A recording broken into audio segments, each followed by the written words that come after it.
let's take a couple minutes and talk about how are we going to go about naming organic compounds. As you can see here, I have a few different organic compounds. And you're going to remember I gave you a list in lecture of the common names. So this is just a table form similar to the table in your textbook. It lists the number of carbons, the formula, the parent name, and the substituent name. And you notice that we have one carbon, it's a CH4 formula, and it's methane, or a methyl substituent. If it's two carbons in the chain, it's CH3, CH3 formula, ethane, ethyl substituent, and so on and so forth. But I'm not going to give you formula names on the exam. I'm going to give you these line structures. And I'm going to ask you to take the line structures and convert them to a name. So when we have these, we have to remember that each end of a line is a carbon unit, and each apex is going to be a carbon unit. So if we count here, we have 1, 2, 3, 4, 5 carbon units. So our chain is going to be 5 carbon units long, so this is going to be pentane.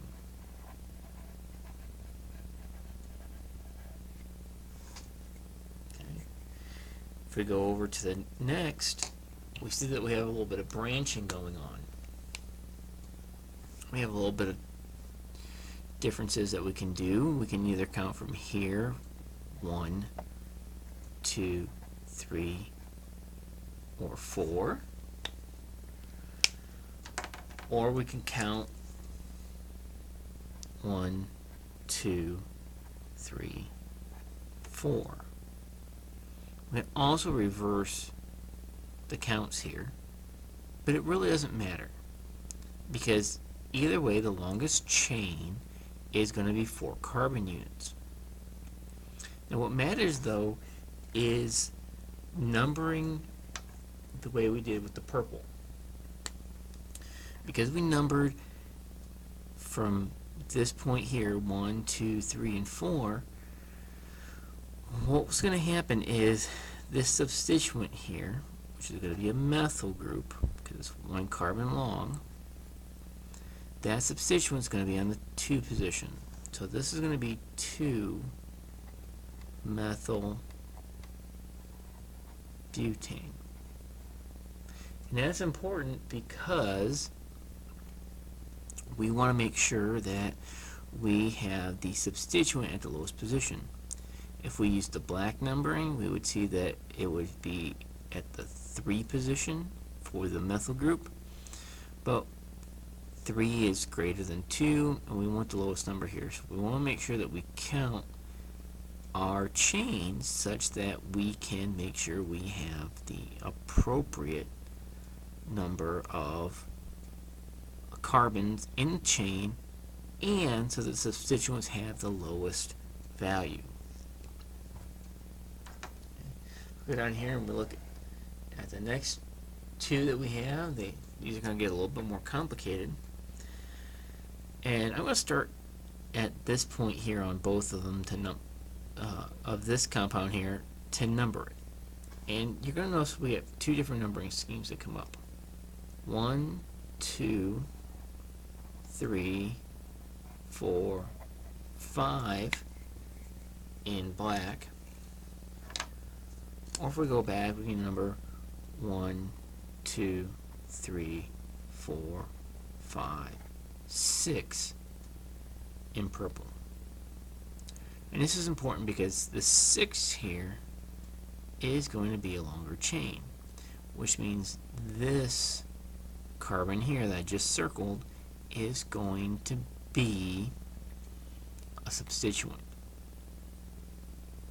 Now, there's a lot of confusion that goes on. People like to take and make this 5,6 carbon an ethyl substituent. But remember, we're always going to try to find the longest chain with our structures as we name them, And the longest chain here is going to be 5-6 carbons long. Okay, well, if it's 6 carbons long, it's hexane. And there's a methyl substituent, so the methyl goes first. But now we have a problem. Okay, because of the way I numbered this, I numbered back here from this carbon. And that's going to give the methyl substituent a 4. Well, unfortunately though, that's actually the wrong number. Okay? I need to turn the numbers around, number from the other end here. 1, 2, 3, 4, 5, 6. This is important because 3-methylhexane is a different compound than 4-methylhexane. Wait. I know you just saw that and you're going, but it just means it's over here and then the number would be from the other end. That's correct. So in our case, 3-methylhexane and 4-methylhexane are the same, but 3 is a lower number, so we want to have 3 as the name.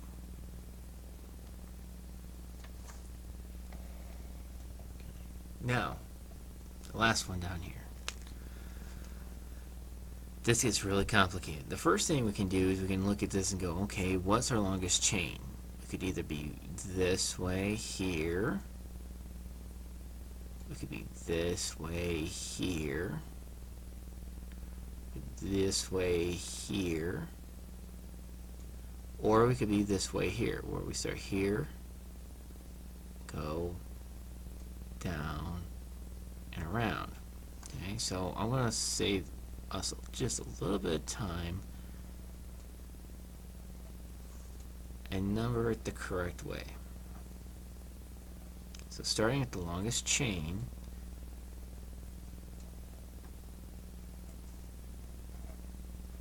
we end up being 11 carbons long. So that's an undecane. Okay. Now, if I circle the substituents, we have multiple different substituents here. On the 4 carbon, we have a methyl substituent, so we'll have 4-methyl. And then on the 7 and 8 carbons, we'll have ethyl groups, so that'd be 7, 8 diethyl. Alright, so now you gotta ask yourselves in the naming, with the substituents, which one goes first? And with substituent naming, we always go with the name as it begins in the alphabet. So ethyl is closer to the beginning of the alphabet than methyl, so this is going to be 7, 8 diethyl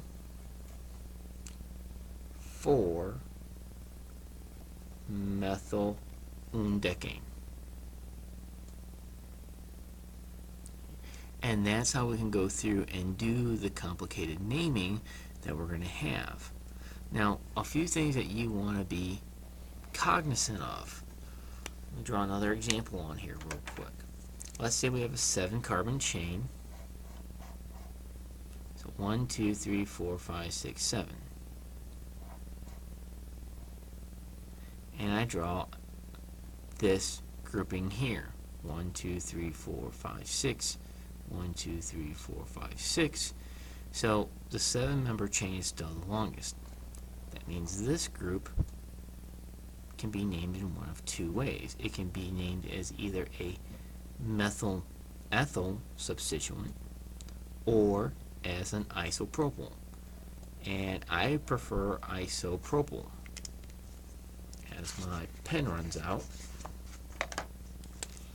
Okay, so this is 2, 3, 4 carbons, so 4 isopropyl